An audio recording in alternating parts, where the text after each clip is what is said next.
What is up, everybody? Welcome back to the City Life Project YouTube channel for yet another live preview and prediction show covering week 2 of Dana White Contender Series, Season 9, Episode 2, Week 2. And I thank you all for joining. For those who are waiting in the live chat, thank you so much for being patient. Had a work call this morning. Go a little bit late, but we are here. We're going to dive into a detailed preview of all the matchups on this week's episode. My official pick, even though it's Contender Series, it's basically Ryzen. Anybody can win on this show.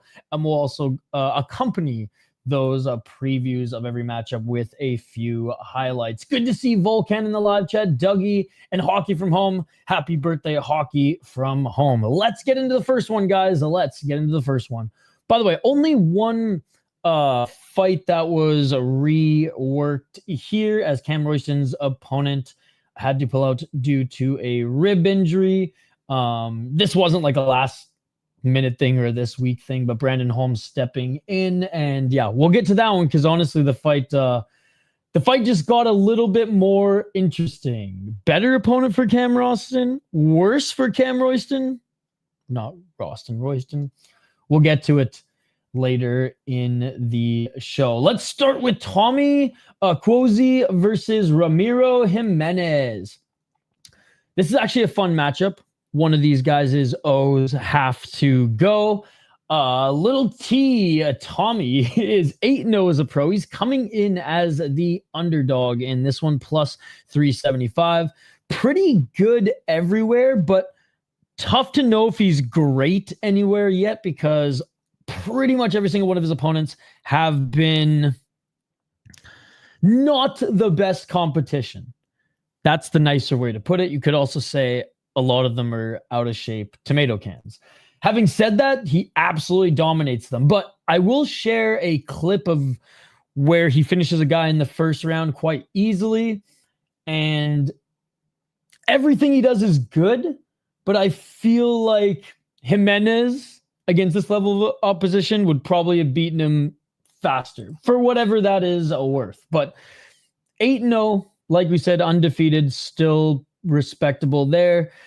Well-rounded, has only finished his opponents, 3 submissions, 5 KO TKOs. Very strong, good at taking his opponents to the ground and just beating them up ground and pound. And his boxing looks okay, but again, just untested. 7-0 in Ultimate Battle, and he is the Ultimate Battle champion, beating an 8-4 guy in his last fight. So yeah, he's beating an 8-4 guy for a belt, and he's beating a 5-1 guy as well.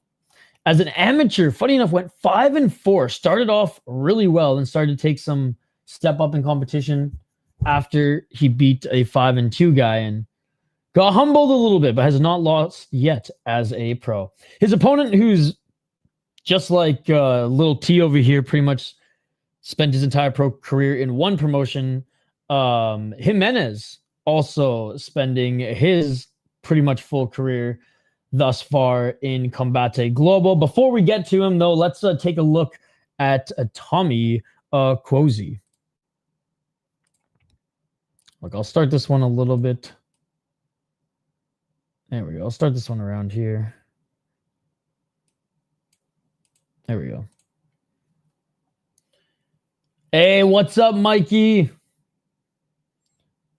Don Fry, yes, it is. What's up, chicken? Good to see you.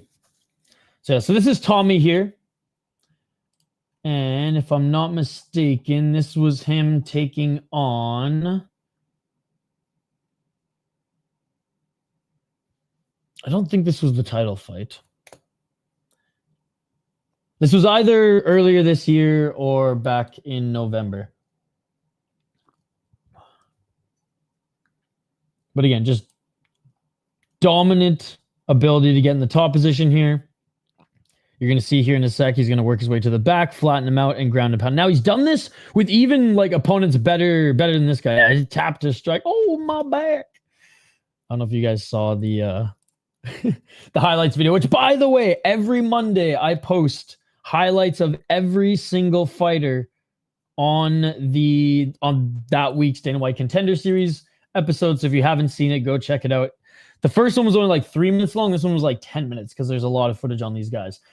Speaking of, let's get to Little T's opponent, Jimenez, 10-0, minus 500, 26 years of age. So again, both undefeated, both in their mid-20s.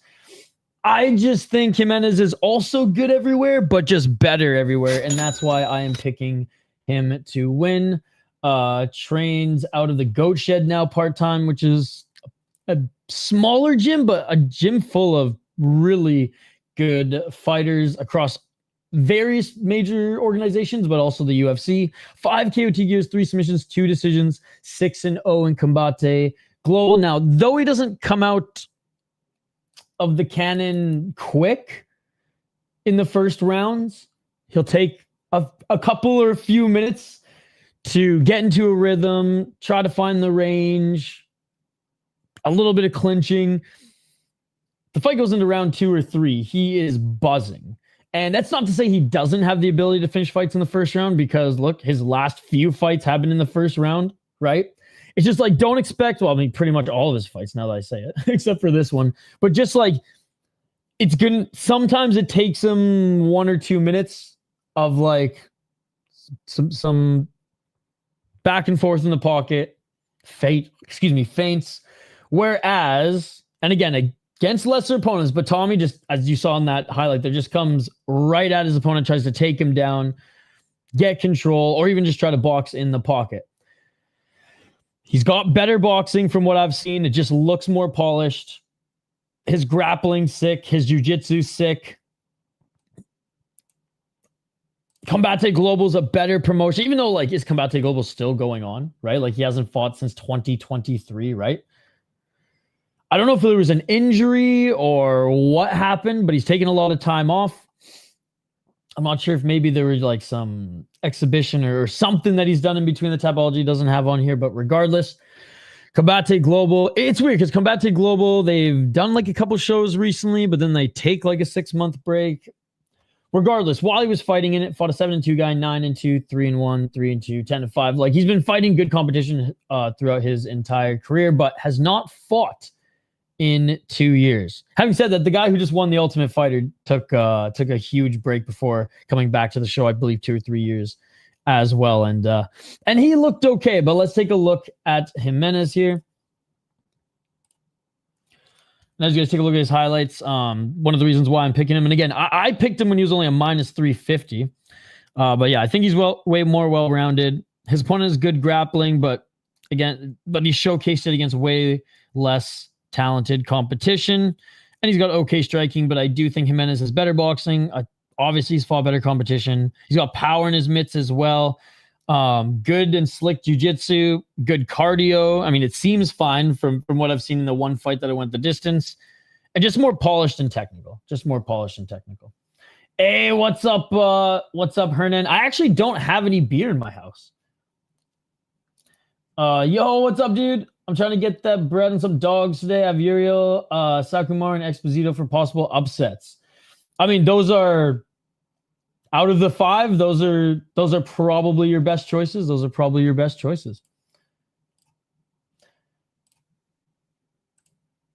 Because I do think at least one of the underdogs is going to win today. At least one of the dogs is going to win today. Not confident that it's going to be Little T.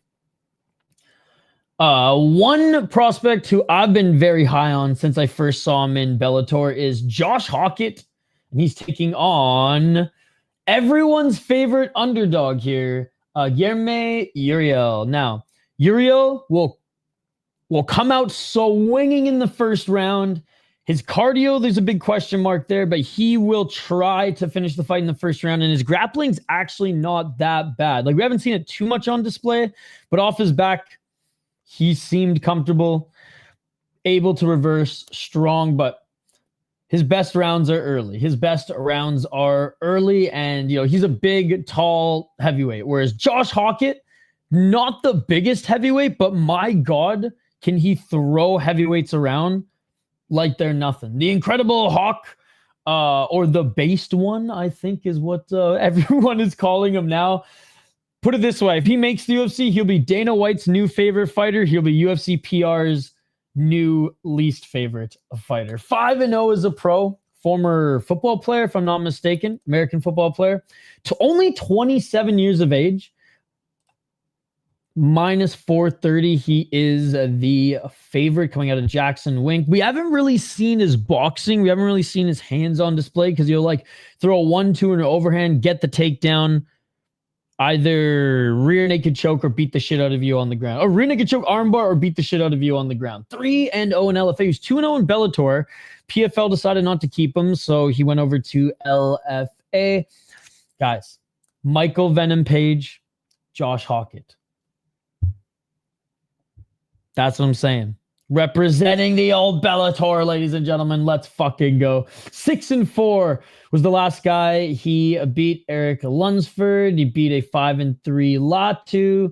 I mean, honestly, his record, I respect because he only has 5 pro fights. He only has 5 pro fights.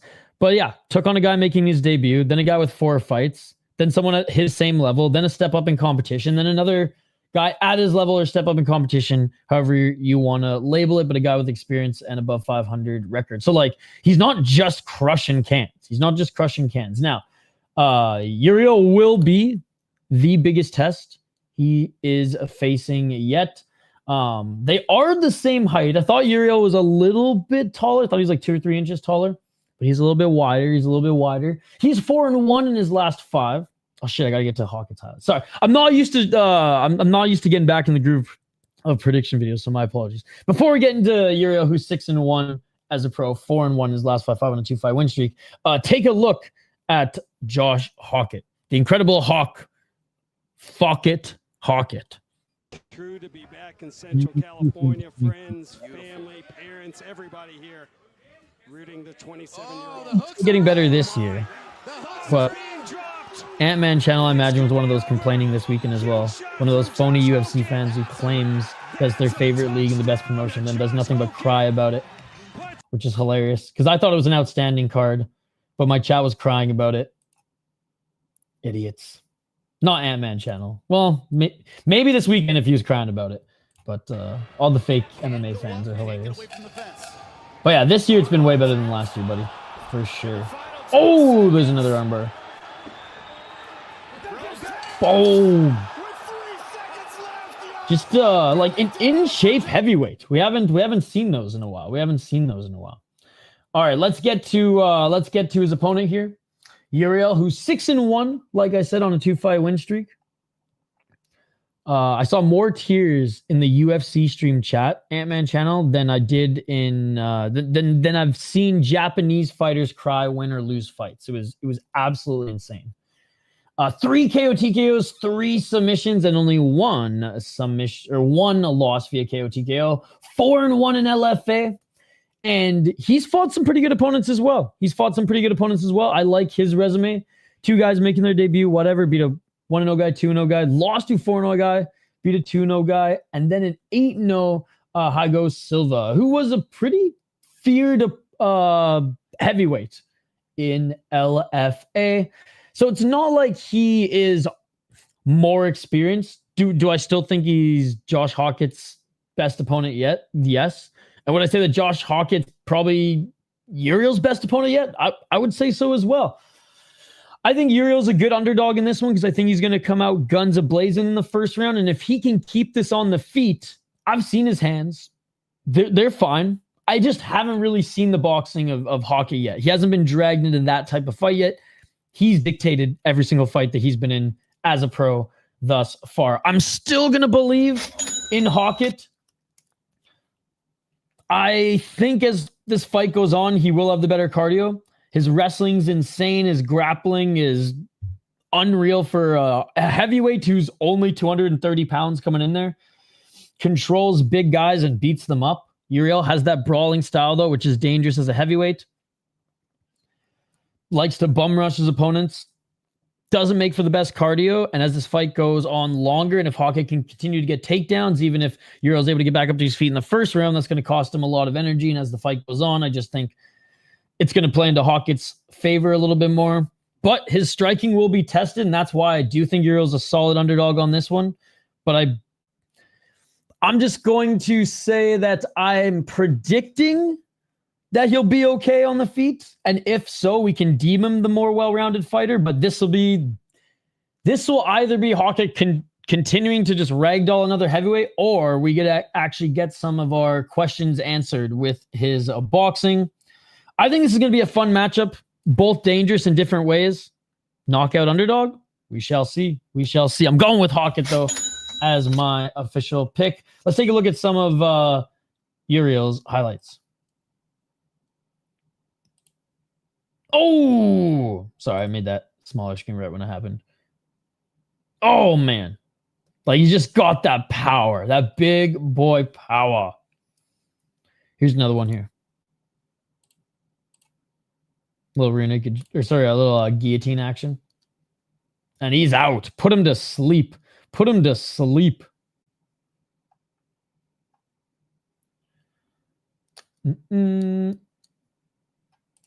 Gotta say, your legend wouldn't have been aware of this card. Or most regional promotions of your channel. Appreciate you, man.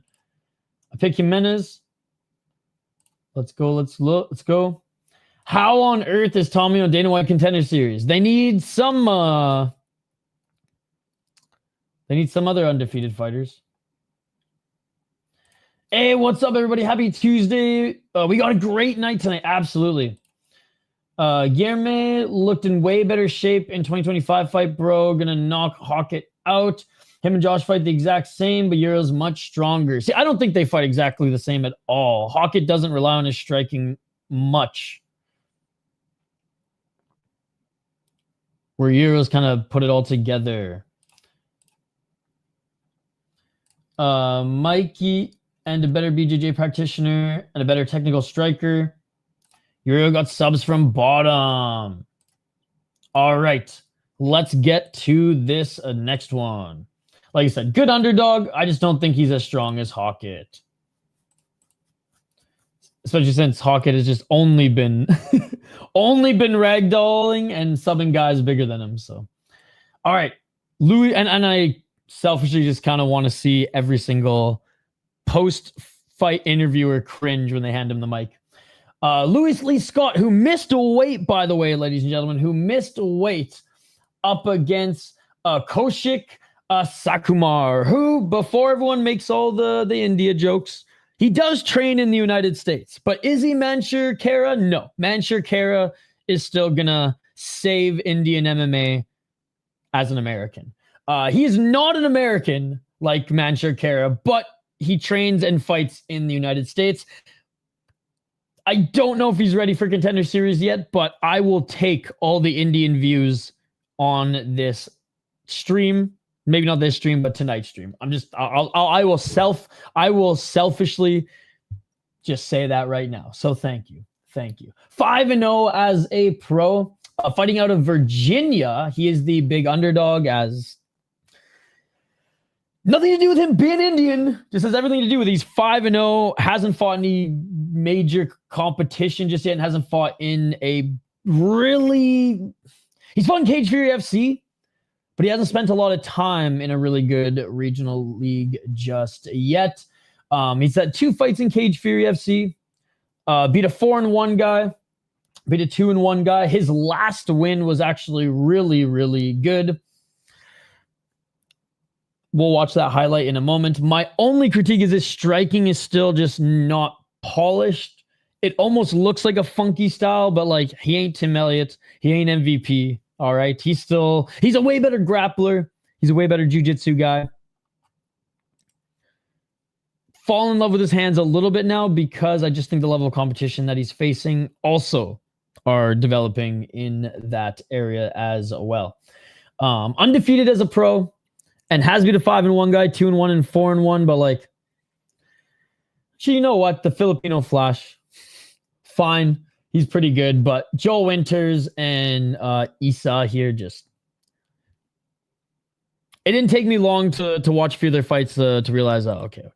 They look better on paper than at that time than they do in the fight. But dangerous on the ground, and did have a nice finish in his last fight. Check it out.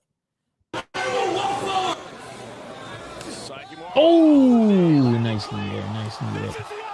Indeed. And I do have a submission of his teed up. Then we'll get to talk about Loosely Scott, who missed weight by, what was it, a pound or 2 pounds? All right, here was another submission. But again, you can just see, not Cage Fury FC, not Cage Fury FC.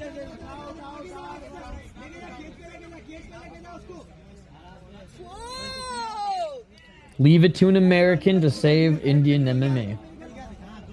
Yeah, nasty submission. Nasty submission.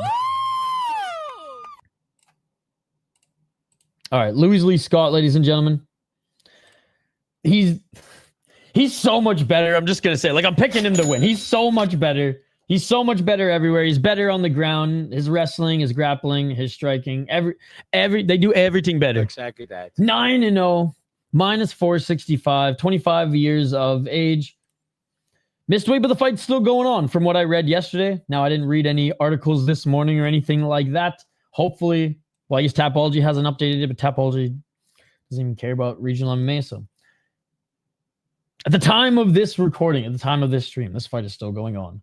5 KO TKOs, 2 submissions, 2 decisions, a 1-0 in PFL, 3-0 in Cage Steel.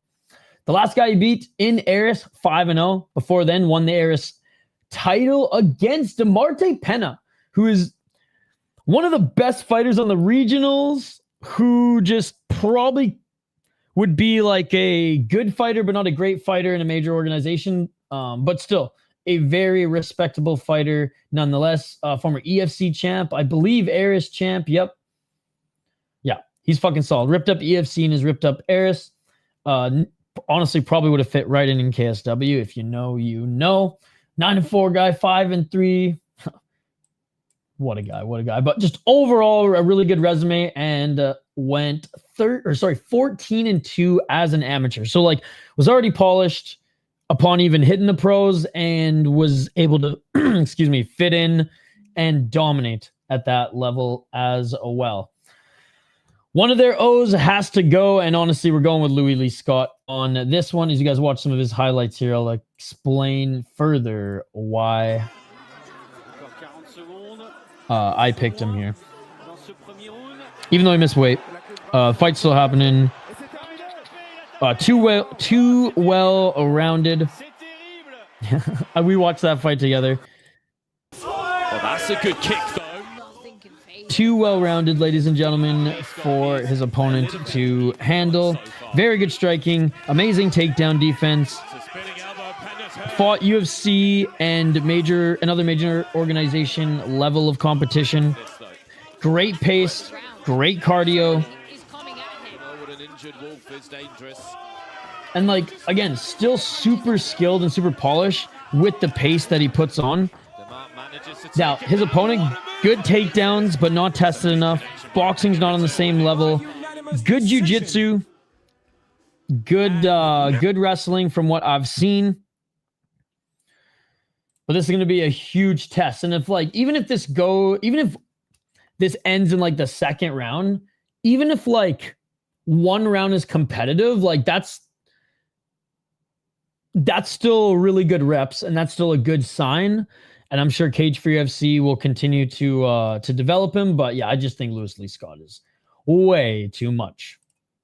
All right, let's get to the next one, where Cam Royston's returning. If you guys don't remember, Torres Finney beat him on the feet. Royston looked pretty good and had a couple moments in the scrambles on the ground, but Dude Torres Finney was able just to lay on him for 3 rounds. And honestly, Hamzat's fight was more exciting than the Torres Finney Cam Royston win. But the UFC love Cam Royston more than they love their boy Torres Finney now. And Torres Finney was originally supposed to fight John Kuhneman, who you could argue is better than Holmes. I know I was watching Artem MMA's breakdown and some of your guys' breakdowns as well, and reading what you guys had to say in the live chat on other channels, this one, and in our members Discord. Lifetime access to the Discord, even if you're 1 month, even if you just want to be a member for 1 month, ladies and gentlemen. I tend to agree. I think he's a little bit more well-rounded, but, like, this is not an easy fight either. Now Rowston, kickboxing background, but his grappling has come a long way, and it's come a long way because he's a 6'3", 185 pounder who's a lanky as fuck and is very good at getting his opponents' backs. Now, he, just like a couple guys on this card that we've been talking about, hasn't fought the best competition. Ladies and gentlemen. Neither has Brandon Holmes, and I'll say that Brandon Holmes is a little bit more one-dimensional, as Brandon Holmes is 5-0, undefeated. He's the favorite coming into this one on short notice. Strong, decent takedown defense, brawler. As soon as the bell rings, he is in your face throwing shots. Not necessarily the most polished shots, but like if he takes a deep breath, slows down, and starts dictating the pace in a more manageable way, not just I'm coming at you with freaking Andrade hooks like we saw against Lupita Godinez, then actually like his boxing looks really technical. But having said that, what's brought him success right now is not being technical, just going forward and laying hands. Really good win in Fury FC against Zach Borrego. Zach Borrego's record may not be anything special, but like he's a good test for prospects on the regional scene because he's good everywhere, not great everywhere, but he's got a pretty good chin, and he was able to crack it. 2-0 guy making his debut, 1-0, 1-1. Good win on the amateur series. We just actually watched Anthony Johnson fight yesterday. Really good fighter. Didn't win the way probably he wanted to win because he won via doctor stoppage, but it was a good fight nonetheless. So he was undefeated as an amateur against pretty good guys. Was able to knock out Borrego, and his fight against Galante was good as well. Take a look at some of his highlights here, and you'll see. Well, you'll see what I see. You'll see what I see. Let me catch up on some of the comments here as well. Yeah, all but Venom Page. I think he's stronger than Hokit, but Hokit is a better technical wrestler. But I don't think the wrestling without good BJJ will be enough against a BJJ black belt. As soon as an Indian fighter has their first ribeye steak, they will dominate the UFC. That's what I'm saying. Manshur Kara. Manshur Kara is an American born under. He's like his parents are Indian, but he's from the States. That's what I'm saying. An American's gonna save Indian MMA. Yeah, Lee Scott is way better. Don't sweat the technique. This was a sick fight. Like this one in the Borrego fight. It's cool to see him in Cage Fury FC.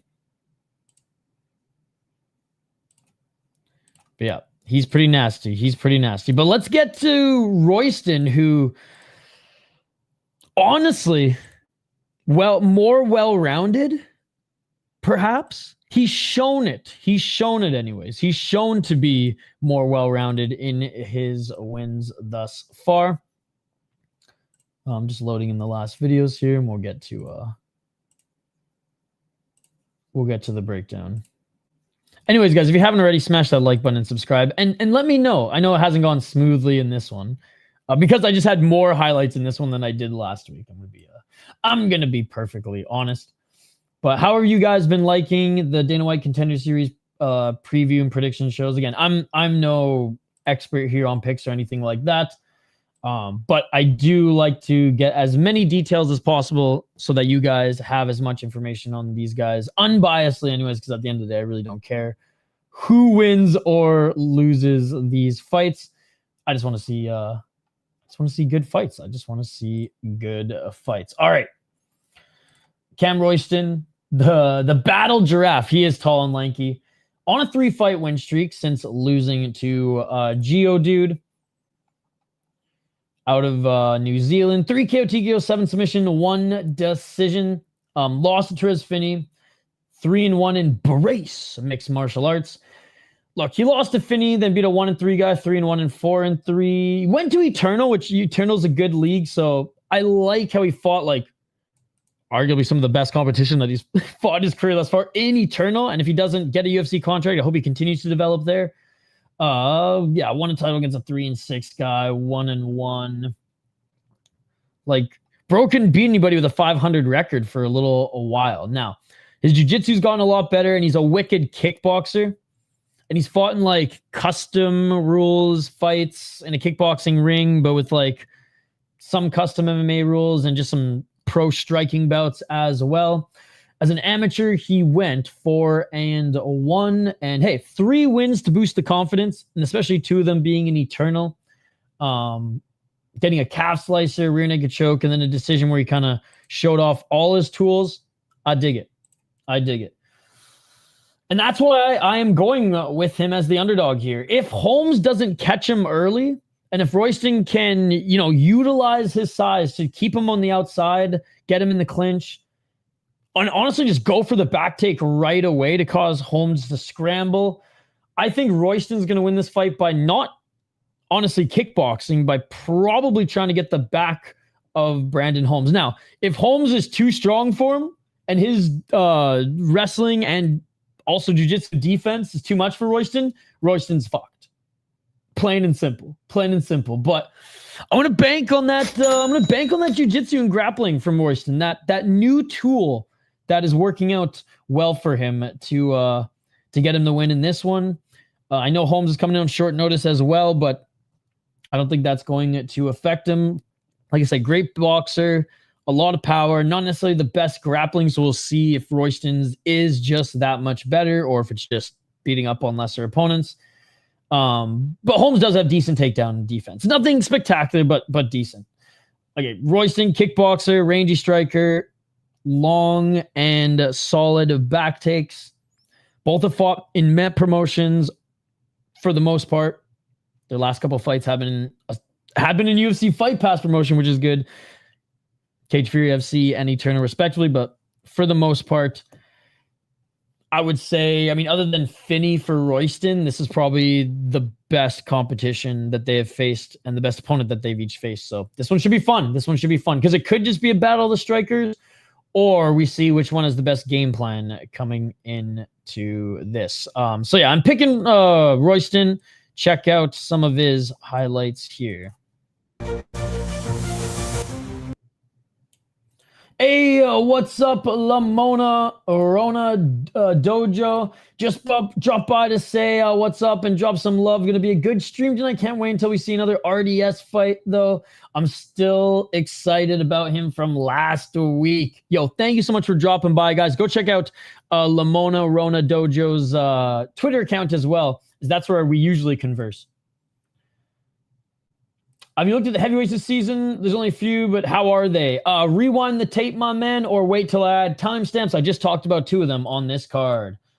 Gotta side with the Anzacs. Brandon wins better than him. Yo, what's up, Brandor? Great to see you. Hey, thank you so much. Dr. Pinar. Offense is the best defense. That dude's coach. Carter Casey going to be a Golden Gopher. Let's go. And speaking of the Golden Gophers, Mike Blockus. When is Mike Blockus fighting? He won last night. Yeah, see, look good in Eternal here. And I like the back take.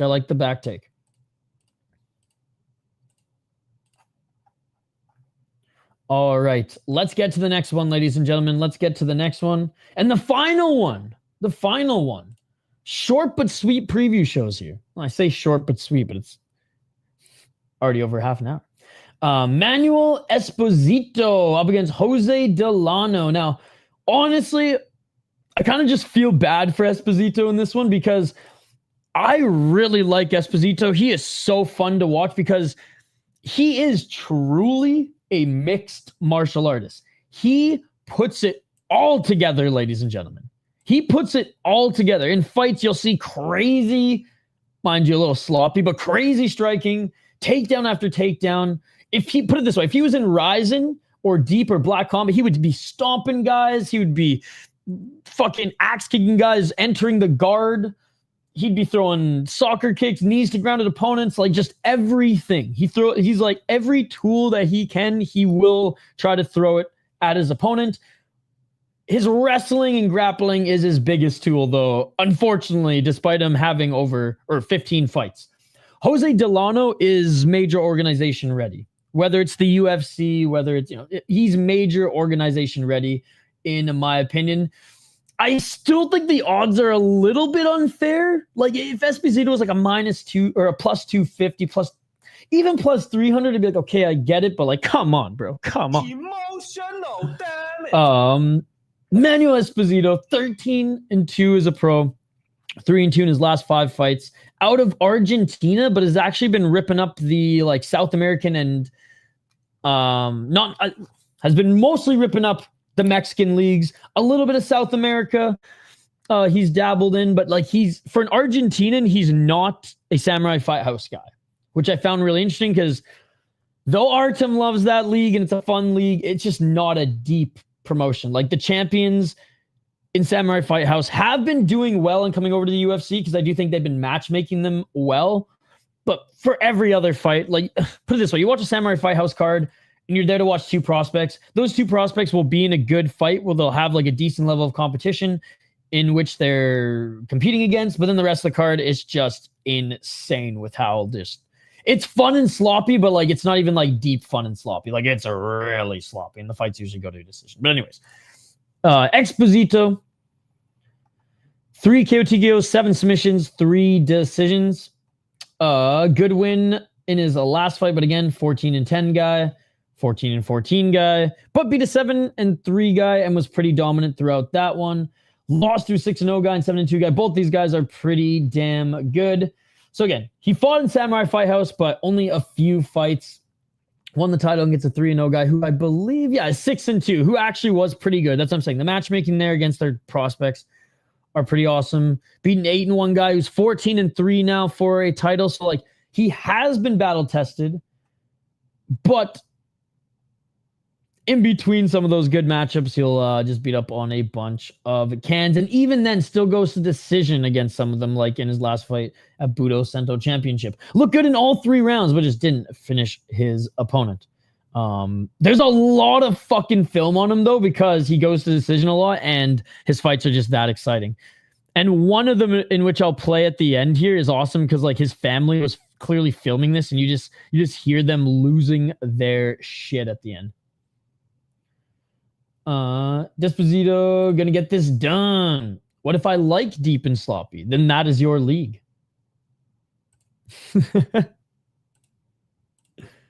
So as you can see here, very good wrestling, super strong, cardio's good, always light on his feet.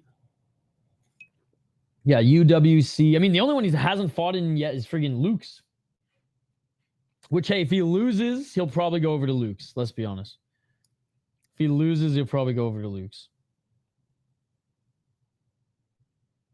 Good takedown again. Good takedown again. And just immediately starts throwing punches. But you can see here, striking just a little fucking crazy. Whereas Delano, man, he's major organization ready. I think I cut this one a little bit short, but he does get a heel hook win, and the guy's complaining, I didn't tap. It's like, bro. Clearly felt the tap. And then in this last one, I have a phone view of it as well from next to the cage. Yeah, this one. So yeah, I'll show before we get on to Delano. I have this highlight, but also from like his friends and family next to the cage. Yep. All right, so this is the other one. Just listen how fucking stoked his family gets once he gets the finish. Well, maybe they're his friends. Like, they're so stoked.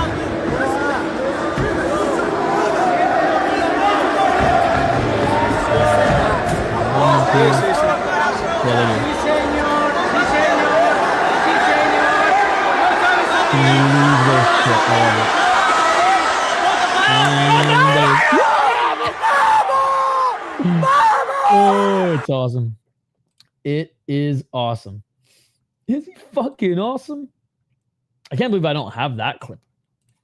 Like on the video clip. All right. This one's definitely going to flag the fucking channel, as it took me 10 different upload tries for you guys to even watch it last time. But that's okay. That's okay. We'll take one for the team. Jose Delano, 15-3 as a pro. Form won his last 5 fights. He is the favorite at minus 550. 4 KO TKO, 5 submission, 6 decision, 6-1 in LFA, 3-0 in Shudo Brazil. On a 3-fight win streak against really good competition. Soares, better competition than anyone his opponents fought. Not necessarily, but still. And Ali Khanov, the fact that he was able to stuff takedowns, just look like the stronger guy, and knock him out all in the first round against this prospect was unreal. Same with this fight. Only lost to Gabriel Santos, but had his moments in that fight, in which I'll show you one of them on screen here. And Gabriel Santos has done well, in my opinion, in the UFC. Now, I know he's lost twice in the UFC, but he's also won twice right after that. I still consider him maybe he's not a prospect anymore, but straight up UFC level competition. But like, look at his career. He's beaten UFC competition. He's been the LFA champ. He's been the Shudo Brazil champ. And even on his rise, he didn't just fight cans, man. And it's like, once he took, he did fight actually quite a bit of cans. But once he took a step up in competition, he never looked back. He's better everywhere. His striking is more dangerous. He's just as strong. Sure, maybe his double leg takedowns aren't as smooth as Exposito's. But do I think he can reverse and get into better positions? Do I think he can get back up to his feet? Do I think he has a submission threat of his own? A submission game of his own? Absolutely. So I am going with Delano. I did say at the beginning of this segment that I do think the odds are a little unfair here, and that like a plus 250, 300 at most would be maybe a little bit more fitting. But Exposito, fun to watch, crazy style that as an underdog, one of the better underdogs on this card. Like, I'd only stay off, to be perfectly honest. I just, like, the underdogs who have zero confidence in is him and Tommy. Uriel could win. Whoops, I picked Rowston. Rowston could win. And Exposito could win, but out of the 3, I'm more bullish on Delano. Yeah, he's good. And I think, if he wins this, he's a UFC fighter. He probably should have been in the UFC already. So I mentioned, so he lost against Santos here, but Santos, in this clip I'm going to share right now, Santos had just taken him down, and he does have, he did show that he's good at reversing, especially when guys take him down. Check it out. And Delano back up. A little too far there. Okay, here we go. So he's on bottom. That's exactly where Santos wants to be. But like, Santos. see what I mean? Wasn't able to stay in the position there, but back up to his feet. He actually ended up losing that fight, but still. And this one, which is gonna get this video. I'm probably gonna have to, like, this video might. Well, you know, I have to put timestamps in it anyways, but I'm just gonna play it anyways. Fuck it. Frig off LFA. Frig off there, A. Leahy. Boom! This is one of his last big wins. Mind you, not against the best opponent, but you know what? He was in PFL recently, if I'm not mistaken. No, I'm thinking about somebody else. But anyways, he's not the best, but it's a guy who's taken on really good guys throughout his career as well. Damn, looking at that guillotine, just herniated one of my discs, right? Yeah, nasty. And it is all over. So there you have it, ladies and gentlemen. My picks are in, by the way, so if you want to challenge me on Tapology, hit me up. I hate making UFC picks because I just could care less about the UFC these days, and yet I'm the one praising the card. I was drowning in UFC fans' tears, UFC bootlickers' tears on the weekend, guys. It was crazy. Next time I got to get a life preserver. God damn. I'm going with Jimenez. Did I even read my notes? I think I said everything on my notes, by the way, but I'll get to it. I'm going with Jimenez. I'm going with Hokit, but I think Uriel's a good underdog. I'm going with Louis Lee Scott, the fatty. Don't think he's a good underdog. Think he needs a few more fights, a couple more years to develop. Going with Rowston, but very dangerous, is Brandon Holmes. And I'm going with Delano, Exposito, fun fighter with a lot of tools. I just think Delano's faced guys who are even better wrestlers than him, way more technical. Has to find room and hold off Exposito. Exposito will be pressuring him like crazy. What else? Way better striker, Muay Thai style, whereas Exposito, great takedowns and pressure, but sloppy striking, pressure for the takedown. I picked Drickus, but I enjoyed the main event. It was fascinating to watch. I didn't hate it. I didn't love it. But Deep was better. The Deep championship fights were better. That is it, ladies and gentlemen. Join us later tonight as we will be live for Dana White Contender Series Week 2. We will be live with a fight companion. We'll be hosting a fight companion every single Tuesday. That's right. The Ultimate Fighter is done, but that's okay because now the Tuesday slot will be filled by Dana White's Contender Series for, 8 more weeks. So check it out. Check it out. The stream is already up.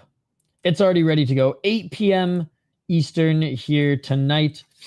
Link in the chat. And every Monday, guys, every Monday, I will be posting a full highlight package featuring every single fighter on that week's card. Last week, I just did one highlight each. So it was a smaller video, shorter video, but you guys seem to like it. And you guys seem to like this one as well. So if you haven't already, check out this one.